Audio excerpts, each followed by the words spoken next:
Warning, this video is intended for adult collectors. It contains plastic collectibles, questionable opinions, and the guy that wrote too many of these intros. You have been warned. This is Random Review. Before we begin, thank you very much to Botshot-Sized Convoy for pitching in over on Ko-fi. Now that one we can actually equate. I actually have convoys that are bot shots. I have the one that looks like Cybertron Optimus Prime. Of course I do.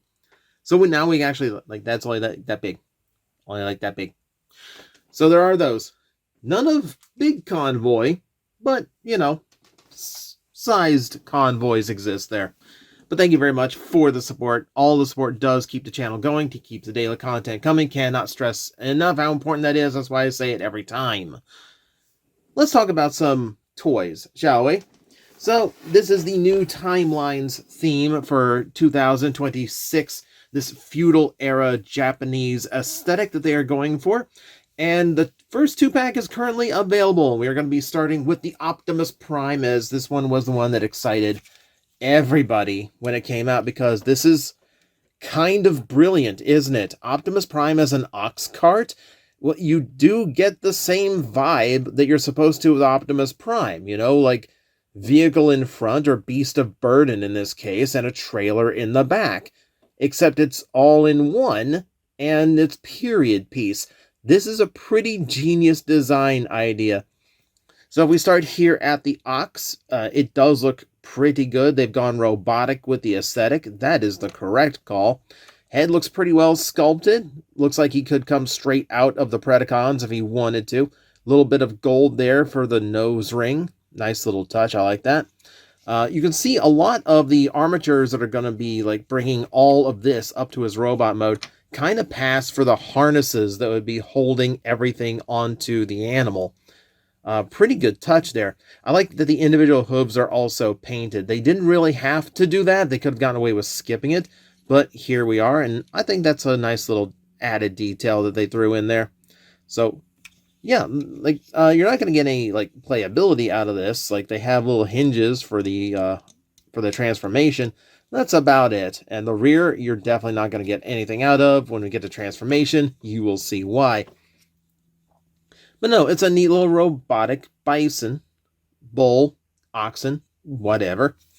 And we look here at the cart itself. I do like the overall look of it as well. You got silver painted across the top.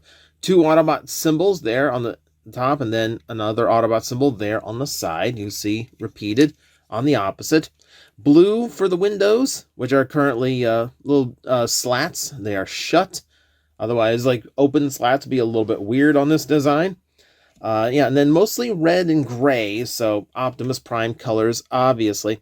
You can see on the underside where a lot of what will become the legs have taken up the underside, as well as the connecting points between the animal and the cart. So that's the best they could do, I guess, in this situation. It's like the only little, like, visual flaw here. But even then, this still doesn't look bad, you know? This still looks pretty correct.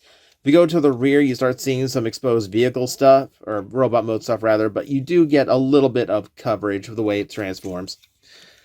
So, weirdly enough, you have very free spinning wheels here on the back, but no way to, like, scoot him around, because obviously there's no wheels in the front.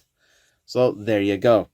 Now, he does have weapon storage if you actually want to store his Naginata. You can do so up here at the top, and then you can just ride along and take out small limbs that are going by, perhaps the low-flying bird on occasion. But for the most part, yeah, it's just there to keep track of it when it's in vehicle mode. So, let's transform him, and I'll show you where the guy gets really, really neat. So, I'm going to start transforming by lifting these panels out from the blue section, because this is all tabbed in from above. I'm going to raise all that out of the way. I'm going to start by getting the lower half done. So I'm going to flip this part out. It'll become the pelvis. This little piece here, yeah, you can see this one actually, like, bridges the two halves of the leg. So go ahead and push that through in order to get that folded over. Get that off. Unclip the feet and fold them out. like that. Now, here's the neat part.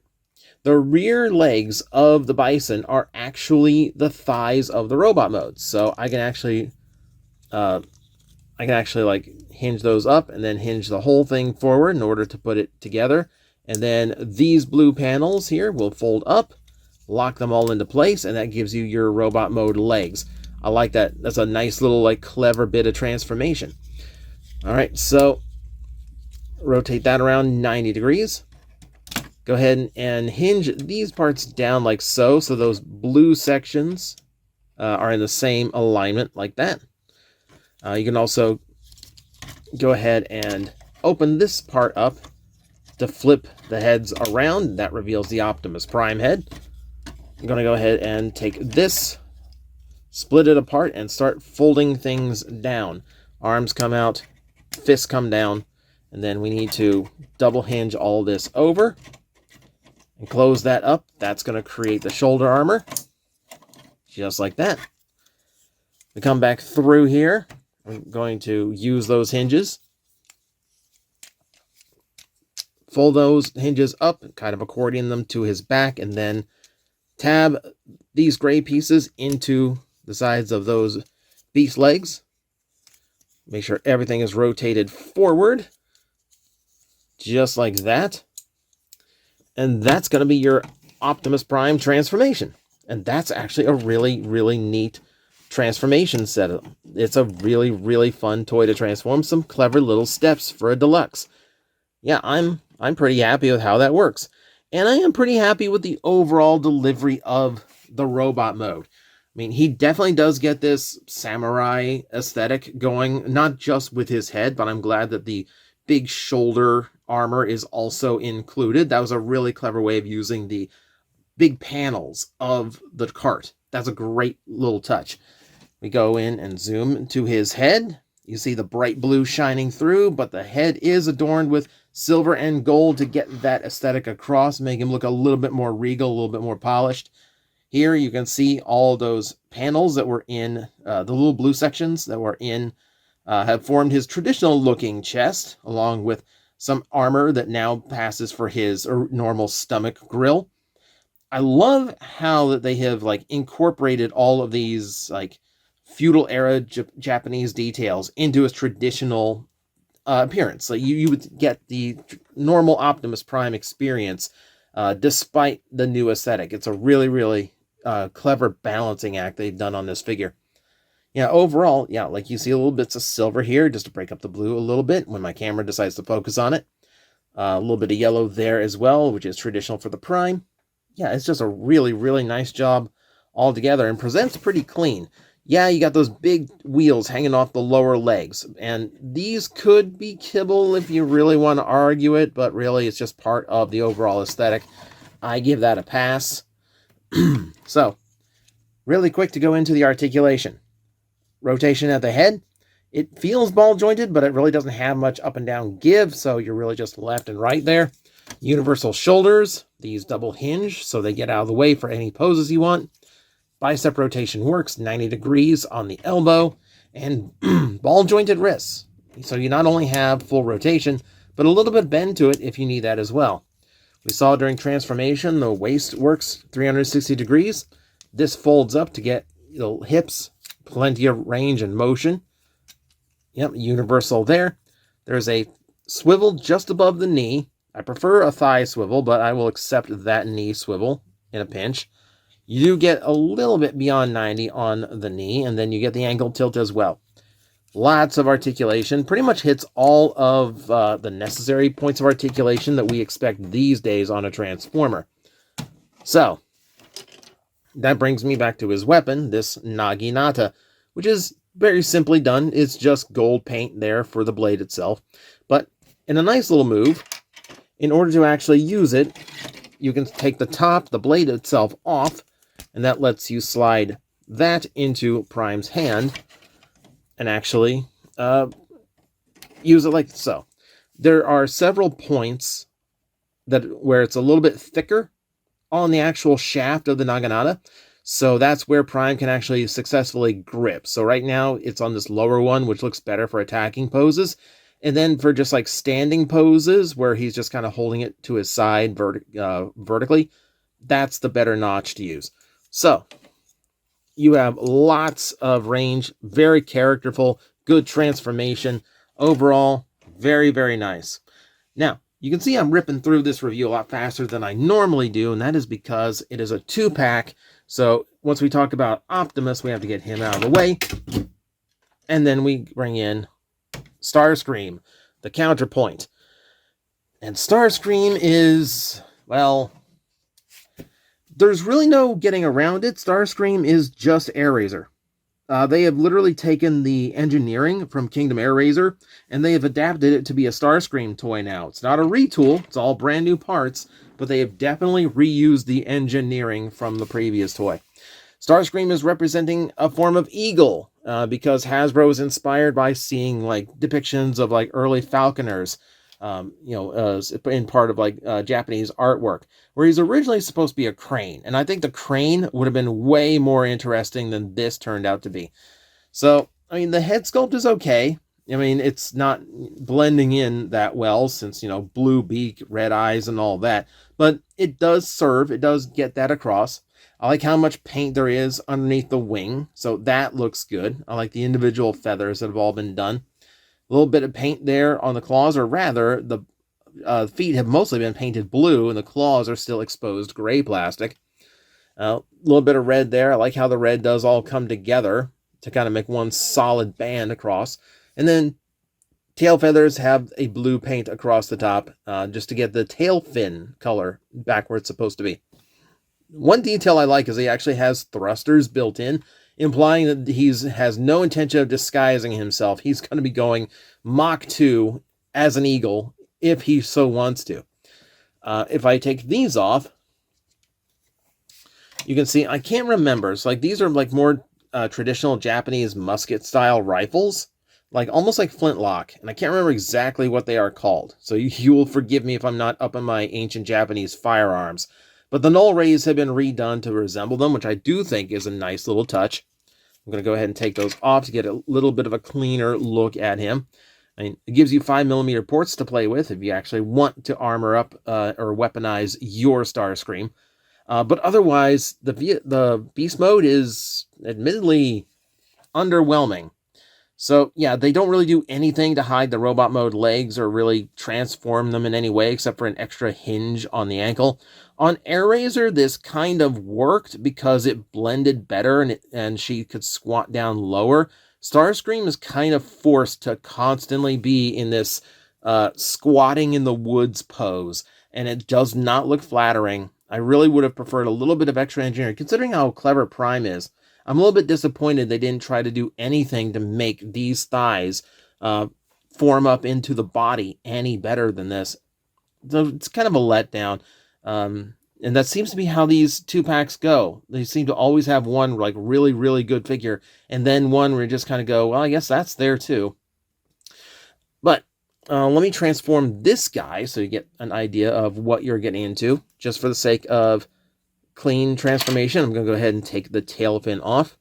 So the legs are pretty much just straighten them out. This is essentially all you have to do. Make sure those extra leg joints in here have clicked through so they are a little bit more stable, and then rotate those around to get the robot mode feet in the right spot. From there, yeah, it's Kingdom Airazor. I don't know what to tell you. So I'm going to go ahead and pop all of this out. I'm going to hinge the arms up like so, then straighten all of that out like that. All of this is going to fold in and click to the torso. I need this panel in the back opened up, please. If my cut fingernails will allow it, thank you. For this, go ahead and tuck the eagle head down as low as you can get it. There's an extra hinge specifically for that. This thing closed while I was folding the eagle head down. And then you'll have the room to rotate Starscream's torso and head into place. Close that up in the back. You can try to actually fold up the wings and get a little bit of a cleaner profile, but it is a Seeker, so, make sure it still has some visible wing. I kind of prefer like that, so it's out of the way of the arms, but Mileage may vary. But there you go. That's the transformation.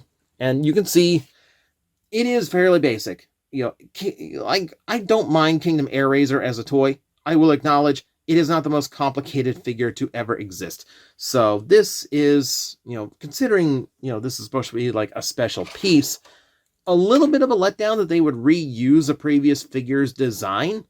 Like, there's got to be more than one way to turn a robot into a bird, right? So that's a little bit disappointing. But let's move into the details themselves. I do like the head being like vaguely like Tengu looking. He's got the beak there, like the eyes, so it's vaguely bird-like, keeping it consistent with his beast mode. Do like the overall shape and sculpt of the head. We've definitely seen worse Starscream heads, haven't we, Transformers 1? The overall aesthetic, they're going for like a more of like a mountain hermit look to him. So like you can see like the folded clothing making up the chest, which gives him a good way of incorporating the color of his cockpit, even though he doesn't have one in this mode. That is a pretty good little bit of detail. Though I will admit, like, it doesn't like scream feudal Japan the way Optimus Prime does. I think something between Prime's helmet and the shoulder armor like really sells that a lot more, especially like the overlapping like layer armor across his chest.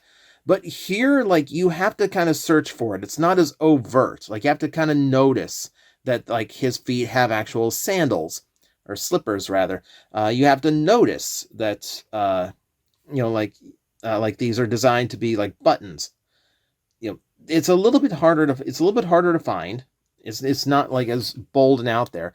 But I think not only does that make him like lose the plot a little bit, but also makes him look a lot more plain than the Optimus Prime does. Like, he doesn't look comparable. He just kind of looks like he looks like your friend who doesn't really like cosplay, but he'll put on like a low effort one to join in on the group just so he doesn't feel left out. Like, he feels like that. He feels like your cosplay friend who really doesn't want to put much effort into his outfit. We can re-add his weapons to his arm, so he has like at least a traditional null ray appearance.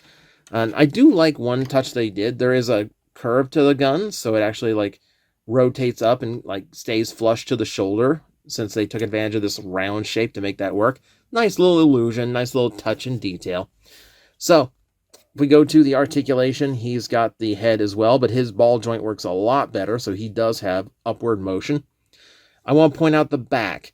So Kingdom Air Razor had this great set of hinges that allowed you to get this pretty flush to the back and still have a bit of that wing silhouette.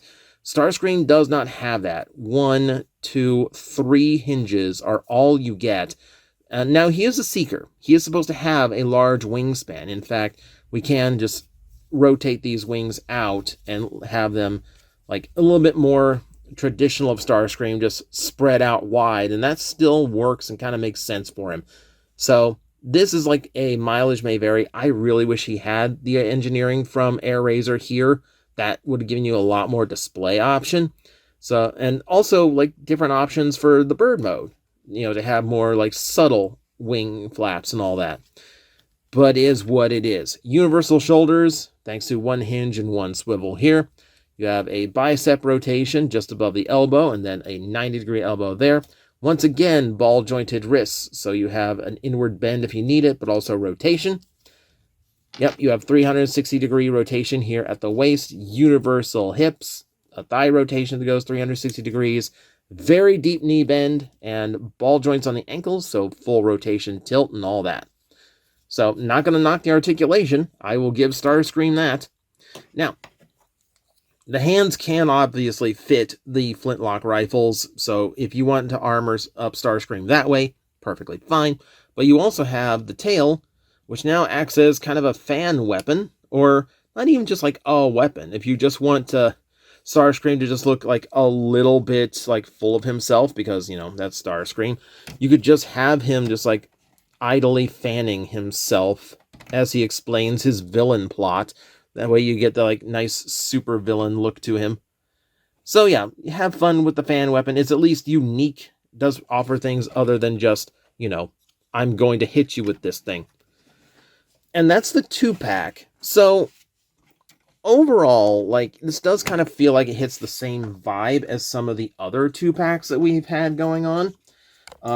They don't really do as much, you know, like, they don't really do, like, a whole lot. Like, it's really just, they're hitting this aesthetic that looks really neat, and if you're into it, you're into it, and that's the big deal. However, these are Pulse exclusive and likely only going to be run once. Like, even last year's Seeker did not get any repaints, even though we expected them. So, all of that comes together to create the price point, which for these is, if last I checked, $67.99 in the US. That's a little bit crazy. That's a little bit crazy. For smallish deluxes and one that's reusing engineering from an existing figure, that does feel excessive, even with tariffs, whatever you want to do for, like, to justify price increases. These things are very expensive for what they are. You've really got to love the aesthetic. And keep in mind, we have Bumblebee and Megatron on the way, who also feels like that one looks really good, and that one is kind of filling up the space in terms of just like how good the toys look. So, I will leave it to you to decide whether or not the unique aesthetic and vibe of the toy is worth paying the markup. That is entirely your call, not mine. But for me, the fact that one of the figures just feels so less impressive than the other really, really makes that a very regretful $68 I dropped. So, that's it for me today. This is more of a cautionary tale as much as it is a review. Buy these with caution. Know what you're getting into before you pay. And that's going to do it for me today. So thank you everyone for watching. I will see you next time. Hello everyone, I am Astral Agent Magnetar, a Tokusatsu VTuber, and I am streaming 4 times a week over on Twitch, Monday, Tuesday, and Wednesday afternoons, and a special late night one on late Friday/early Saturday. So come watch, come hang out, and let's make an impact together.